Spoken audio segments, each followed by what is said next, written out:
Hello, welcome back. I am Tonya from Tonya's Witchy Kitchen. How are you doing today? Are you enjoying all the Christmas soaps? I did. They were fun. They were a challenge.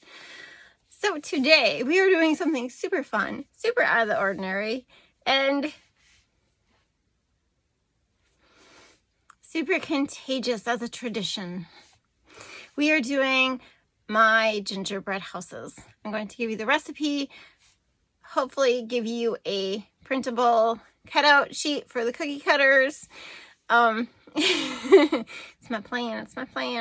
So this has been a tradition for the last 20 some years. We have been doing these gingerbread houses, and I was actually shopping with my dad at an old store called Aunt Vincent's in my hometown. Anyway, shopping with my dad after Christmas shopping, his favorite time of year.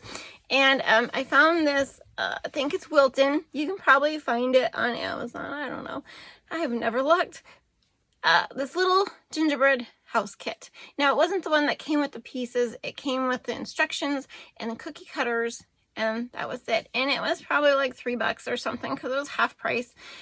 And I was just like, oh, this would be really, really fun to do. So I kept it, and oh my gosh, they had a ball.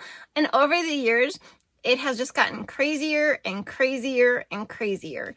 I have done, we added a train. My youngest son was a Thomas the Train fanatic. Like, he even loved the actual movie one with what is his name? Crap, can't remember his name. The actual movie Thomas the Train, where it's like real people, really weird. But anyway, so I started making a train for him out of out of the gingerbread dough. And then we've done different styles of houses, and then last year we did bucking shoots. Yeah, super crazy. The decorating has been hilarious. The one the kids will never forget, my oldest kids will never forget, is when my oldest son was putting a slide down his house, off the top of the house, okay? A slide. It didn't look like a slide, and it was pink, and he didn't get the joke. It wasn't a joke. It was a slide to him. He was serious. It was a slide. He's working hard on this, and we are dying because it is not a slide. It does not look like a slide. Oh my gosh. Yeah. So yeah, we had a inappropriate gingerbread house that year. Oh my gosh. And we've had houses where one of my sons, I think it's my middle son, he just did half the house and decided he was done. He quit. Which, looking back, he's kind of like that. He gets into something and then he doesn't want to finish it. But yeah, it's been fun. So much fun. And my girls still do it every year. Oh, we have a camper too. We added 2 campers. I know, you're thinking you're so weird, but yeah, it's been fun, and I will not stop this tradition, hopefully ever. But I want to share it with you because it is so much fun, and it's maybe something you can add. Like I said, my girls are adults, and they still do it. But maybe you can add it for your grandchildren, something to do. Come over to grandma's house, and then, you can do it. Or nieces and nephews, or the neighbor kids, or just some way to spread some Christmas joy. Yeah, it's awesome. Anyway, let's go to the video. 3 things. Dream big, be true to you, and you are worth it. Let's go check out these gingerbread houses. Okay, here we are in the kitchen. This is my bowl for my stand mixer because I'm lazy. Yep. I used to do all my cookies by hand, and once I got my mixer, it's like, well, why have a mixer if you're not going to use it, right? Okay. So the first thing we're going to do is our dry ingredients. And I'm going to show you how I measure my flour because this is the most important thing. And if you ever take a recipe from your grandma or your mother or whatever, watch how they measure the flour. I'm not kidding you. It is a thing. It is a total thing. Okay? Especially when they have a recipe and it works and then you make it and it doesn't turn out. That's why. Okay, so we need, okay, so I am cutting my recipe in half right now. Just because I don't want to make, I have to make, I don't know how many houses this year. But I'm cutting it in half, okay? So just so you know, I'm hoping to get the recipe and the cookie cutter shapes on the website, if I didn't say that in the intro, or someplace you can print them off. We'll see. I know it's a big promise for me, but, and then, so it's 2.5 cups flour is the half recipe. I'm reserving this half, okay? And you'll see why. So just put it to the side. Okay. 2.5 makes, okay, so the whole batch, if you take the whole batch, it will make four gingerbread houses, possibly 5. Okay. Okay, we'll go with that. Yeah. So I'm hoping to get like 2 out of this. Okay. I just don't want to be doing this all day right now. This isn't my baking day. Okay, and then a half a teaspoon of baking soda. Is it a baking soda? It's in a can, or it's a jar. Baking soda. Okay, half a teaspoon salt. It doesn't matter which salt. This is edible. I know people who do make them and eat them. Ours sits in our house. They're still in my house from last year. They're on my fireplace. We have a, you know, one of those fake propane fireplaces. We never use. And yeah, and they sit up there all year round. It drives my husband bonkers, but I just love them. I just love them. Okay, and then 1 teaspoon ginger. No, I don't like to dirty things up. You guys know this. And a half a teaspoon nutmeg. I'm going out of order. Here, let's go in order. It's 1 teaspoon cinnamon. Okay, so this is edible. We don't eat it, but you can eat it, okay? It's just, this is not my molasses cookie recipe. It's, that one's a little bit better. No, that was nutmeg. And this is clove. Half teaspoon cloves, yeah. Okay. So those are the dry ingredients, okay? And I'm just, I don't get, you know, they're like, mix it up. Yeah, whatever. Okay, well, and then we mix it up, okay? Okay, step 2. Excuse me. I'm going to show you this. I have one of those fancy little shortening measures that you fill it up and you push it through. But I wanted to show you this just as a tip, because I hate doing dishes. And so if you put a little saran wrap in your cup, okay, we need, for my half batch, I need a half a cup of shortening, okay? And you just pack it in here.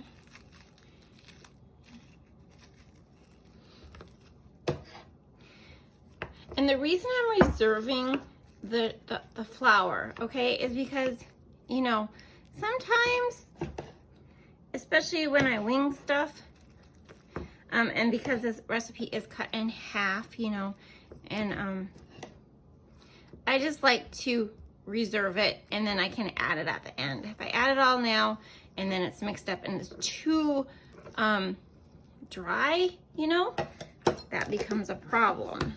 So what we're going to do is we're going to put this on the stove, and we got to watch it. You do not want it to get too hot or you're going to be sitting there waiting for it to cool down, okay? You just want it just melted, okay? Just melted. Okay, so my shortening is just melted, okay? Like I sat there and, you know, mixed the, did the thing, mixed it up. Okay, so we are going to add to this,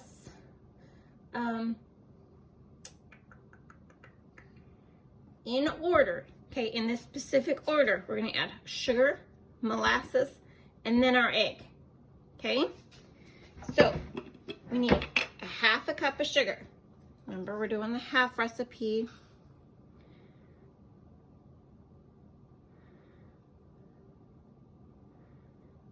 Half recipe. And we need to whisk in between each time, okay?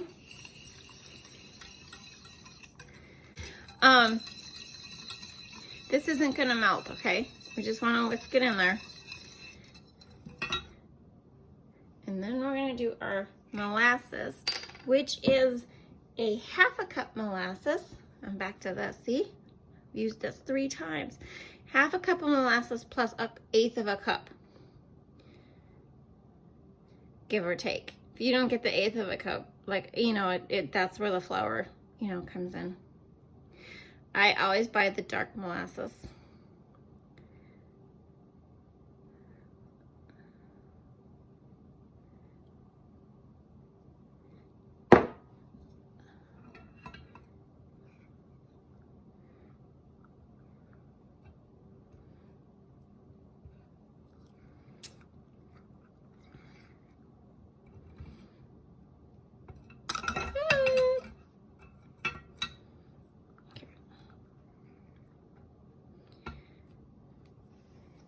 And then, you know, me is gonna be like, okay, 1/8 of a cup. 1, 2, 3, 4, 5. That looks good. Okay. I'm sorry, I know you hate my baking skills or my cooking skills, but it's just the things I do, right? Okay, and you wanna whisk this in and try not to make a mess like me, because it is actually really hard to get this to whisk in. You'll see. What this is doing is it's also cooling the mixture down a little bit so we can get our, my gosh, how messy am I today? This is another reason to reserve your flour. No. Okay. And then 1 egg, which is great. I'm so glad I don't have to like split an egg or something. I hate that. In recipes, just add the extra egg. If it would call for 3, just add the extra egg. No, I guess it depends on what it is. Okay. Now this part, you have to get it all mixed together at this point, okay? Has to get mixed together. You can make, we've made a little gingerbread, like I had extra dough, you know? And when the kids were little, we made gingerbread, little gingerbread men, ornaments. And then I put, no, I didn't put a hole. I wasn't smart. I didn't put the hole on top, which was fine. I just hot glued the string to it. But, and then we took puff paint and I let them decorate their gingerbread cookies. And it's so cute because, like, I think my daughter's is, oh, I don't know if she was 1. If she was 1 or when we did that. And so some of the kids are different ages, you know, because throughout the years, but we still put them on the tree, guys. We have to put them up high because of the dog, but I mean, these suckers would last. And then the kids are like, you should have kept them all these years. And I'm just thinking, what the heck would I do with all those gingerbread houses, right? But they will last. They don't mold or anything like that. I'll actually show you the ones we did last year. Maybe, possibly. We'll see. Okay, so you gotta make sure this is totally blended in there, okay? No oil, you know, no shortening on top. It's gotta be totally blended. My gosh. I was not born to be on TV, let me tell you. Okay, so this is now going to get added into our flour mixture, and I am going to put it on my mixer and just beat it really quick, okay? I'm not going to show you that. You guys know what it is. Or you can mix it by hand.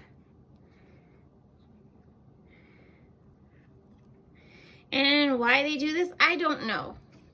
You know, I really don't know. This is just the recipe. I haven't messed with it. I don't really want to mess with it because it works perfectly. Well, of course, you know, my gingerbread recipe or ginger snap cookie recipe is totally different, you know, but not this many steps, but that's also a different type of cookie, you know. Okay, I'll be back. I had to come show you because, see, this is too soft, obviously, for cookies. So we're gonna add the flour, and I might need a little more. That's just how it is. See if we can get this thing to focus.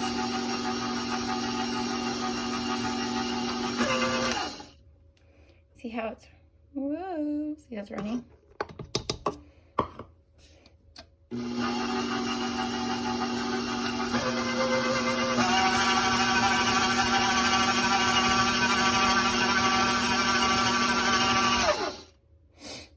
See how soft it is? It's kind of oozing down. I'm gonna add a little more flour, and then I'll take you back over. Okay, and then see, it's a nice stiff dough. Not stiff dough. I want soft dough, but not too stiff because you have to roll it out, and that takes flour. You know, blah blah blah. Okay, so the next thing they say to do is put it on a surface and knead it. And if your flour is not incorporated or it's just too soft, yeah, you know, do it, okay? But I err on the side of I'm going to be adding more flour into this, you know, when I roll it out. So it depends on how, this is pretty stiff, you know. Like, okay, here's my thing. Could you roll a cookie out of it? Yeah. Okay, perfect. And it doesn't stick to my hands. This is great. Okay, so now we're gonna get set up to roll. Okay, and one thing, if you weren't going to use, there, I want my rolling pin. Okay, one thing, if you weren't gonna use it right now, you can make it into a nice ball and wrap it in saran wrap and put it in a bag or a bowl or whatever. Actually, you could just put it in a bowl with a cover and stick it in the fridge, okay? And then if you want to, when you're ready to roll it out, bring it out like 3 hours before so it warms up to room temperature so you can roll it out, okay? Okay. So, this is how I roll them out. Here are my cookie cutters. If you're wondering how I've done the other houses, we have a train, we have a A-frame house. We did bucking shoots last year.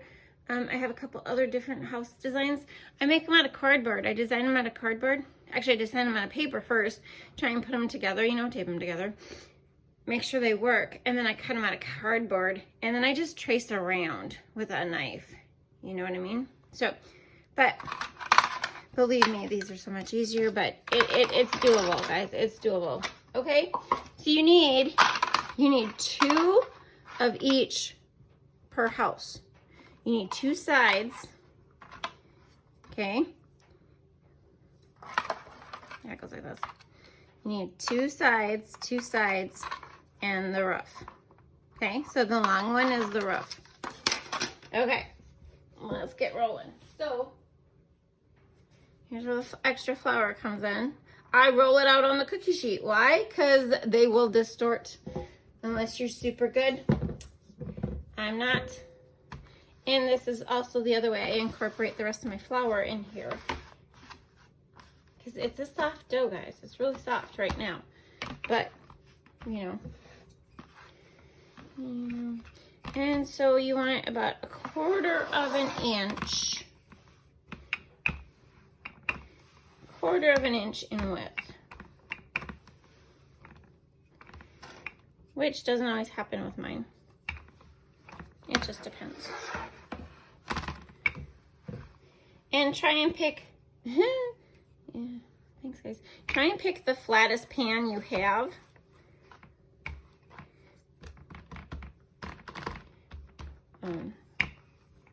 But it's fine, it doesn't matter. Okay, so then, you know, give them a good shake in the flour. And then just press it down.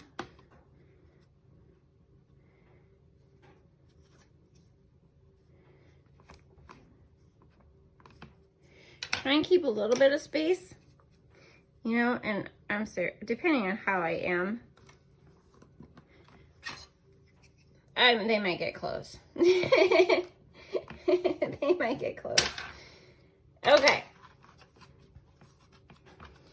And then, see, I don't distort them by pulling them, you know, with a spatula and pulling them. They'll distort enough as they poof up. My kids are gonna be so mad because they're gonna come home and they're gonna be like, oh, I smell molasses cookies. And it's gonna be like, nope, sorry guys. Okay, see? And then you put them in the oven at 350 degrees for 10 to 12 minutes. Remove them immediately from the cookie sheet and put on a cooling rack. Okay? If you're doing a bunch of these, one little tip, I'll make a cheat sheet and I'll have how many of these I made, like how many houses I need, and then how many of each side I make, so I know that I have enough of each side. So these are going in the oven. Okay, so the hardest part is deciding when they're done. I don't know if you can see, this one has a little brown around the edges there, and that's pretty much, you know, when they're done. They're soft on top. Okay, what you carefully want to do is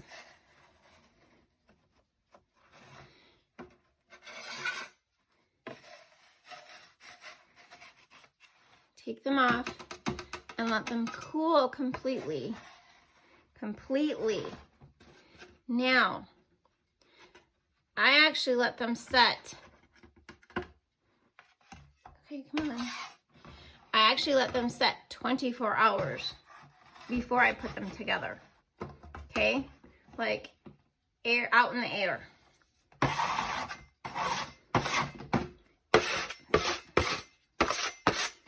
Scrape your pan off before you use it.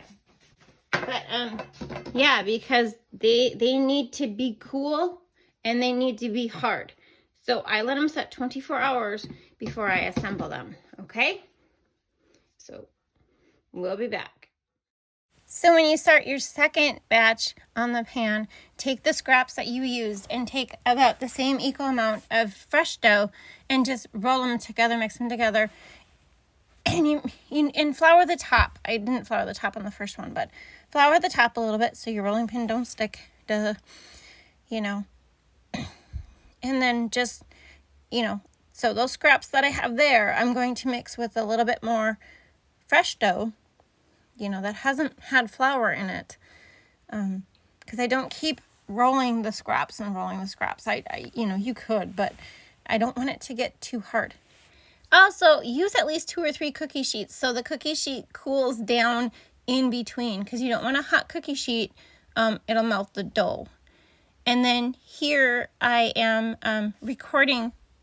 This is my cheat sheet for how many sides I have, because I need 2 sides per house, right? And that's my cheat sheet. Okay, so I got 2 full houses out of my half batch, okay? I'm just gonna let them sit on the cookie sheet all overnight for 24 hours so they get hard. This is the remainder of my dough. Like, I would have made more houses, but I wanted to show you. Stick it in a Ziploc bag, put it in the fridge. In case one of these would shatter, I'm talking shatter. You always got this to make a new one, okay? While you're putting it together. If they crack, like the kid drops it, you know, you can always glue it together with the glue, quote glue, that we're going to use, okay? Just wanted to tell you that. Okay, and we're ready to start putting the houses together. So you want a flat cookie sheet. It doesn't have to have sides. It can be the flat one you used. I just use this one all the time. And powdered sugar. So I think the recipe calls for a cup of powdered sugar. For this part, I don't even measure. I just put maybe half a cup in there. And you want to add a very little amount of water at a time. I think it says a teaspoon of water, and because you'll see it just, you get just that little bit too much, and then you're adding powdered sugar again. That's why I don't start with the full cup of powdered sugar, because it doesn't take much water to make that go liquid, if you know what I mean. So putting these together, you don't have to use this recipe. You can use royal icing. You can use whatever you prefer. Hot glue does not work. Just to give you a little tip, I have not had good success with hot glue. I suppose Elmer's glue maybe would work. I don't know. We stick to the icing just in case the kids would eat it, So if you plan on eating it, use an edible icing. So see, now I am back to adding my powdered sugar because I got it too liquid. And actually, it was still a little liquid when I was, putting the house together. So it's just, that's what it is. You just back and forth, back and forth. This is a great consistency for frosting. If you're going to put stuff on the side of the house, like that, you make the icicles off the roof. If you're going to put stuff on the sides of the house, like my kids do, you want it to be a little thicker, so it dries a little harder. You know what I mean? Just that thicker, even thicker than this. And actually, this should have been a little bit thicker because it adheres better. Watch when you put the house on the cookie sheet, when you remove it, because sometimes the icing drips down and it sticks to the cookie sheet, and you don't want that to happen, okay? You know what I mean? You want to be careful removing the house. Okay, and then I get some cans, and see, this is the front of the cookie, this is the back of the cookie, and you want to put the glue, we're going to call it glue even though it's frosting, down the sides of the house. And mine's a little runny for this. You can put it in a Ziploc bag and cut the tip off and squeeze it out the tip. So I'm going to use the cans to prop up my cookies to hold them in place so they stay straight. So you need the two short sides that line up with the front of the house. And you see how you just, and you gotta watch, because sometimes like the front will, or the bottom will kind of slide in a little bit, or the top will slide in. You gotta watch them for a little bit. It's like Elmer's glue, you gotta hold them there for a little bit. And if my stuff was a little bit thicker, just a little bit thicker, it would set up a little bit quicker. That's the key to the whole thing. So I turn this so you could see it. It's still, really wobbly and movable, but so that's what you want to do, is you want to watch for those to make sure they don't push in, so your whole wall doesn't push in. And then, so you do the same thing on another cookie. You put the frosting down the sides, the glue, and you're going to attach it to the two sidewalls, just like you did the first one. If you break a piece, like if it falls in it and it breaks, you can use this glue to glue it together.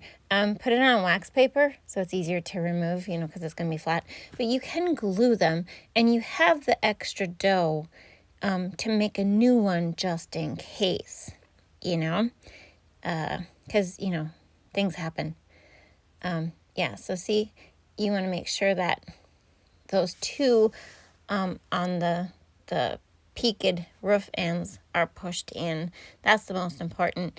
And then just make sure those sidewalls don't get pushed in, because they do like to, lean a little bit till they get set up. You just got to watch them for a little bit, a couple minutes, and then they'll set up. And if for some reason it doesn't stick, if you have problems, just put more glue on it and, reattach and continue on. Okay, so after a half hour, then I will start on the roof. And I don't do anything, I don't put frosting on the cookie. I put it on the sides of the house and the bottom, the two peaks and the bottom. And then I just set it on there and lightly put the can there to hold it in place. And then I do the same with the other side. So you're just putting, blobs of frosting along the side and then down the peaked roof, area. And then, yeah, I mean, that's really all there is. It's a little time consuming because you're waiting for them to dry. And I wouldn't start decorating. I would let them set. Like if I do this in the morning, I'll let them decorate in the evening. But let them dry really well, because you don't want walls falling off because they haven't adhered. But it's all, you do what's best for you and what works, and, just make it work and make a go at it. And so I put my two cans there, and then I will put frosting down the middle. So the middle section gets glued. Don't push those cans into it too hard. You just want them to hold it in place. You just want them to lightly butt up against the roof so that it just holds it in place. Okay, and then I just smear it down the middle so that it seals that top part, holds it in, or holds it together while it dries. And actually, this is what they look like before it's frosted. You're going to have icing. If you have a picky child, I don't know what to tell you. This is how they look. And I actually got 3 out of this batch, plus extra dough. I thought I'd show you some of the houses we did last year. This is my A-frame house. We save candy throughout the whole year. So if it's old, we save it and we don't throw it. We just keep it in a little container, and that's what we use. These are the bucking chutes with the bull and the cowboy. It was a huge arena. It was so cool. This is one of the campers my grandson did. It's so adorable. We did outhouses, shit houses one year. That was year of COVID. It was hilarious. And another house. So you just got to have fun and do what you do, and I hope you enjoy it. So I hope you had a good time. Thank you for stopping by. I'll see you next time. Bye-bye.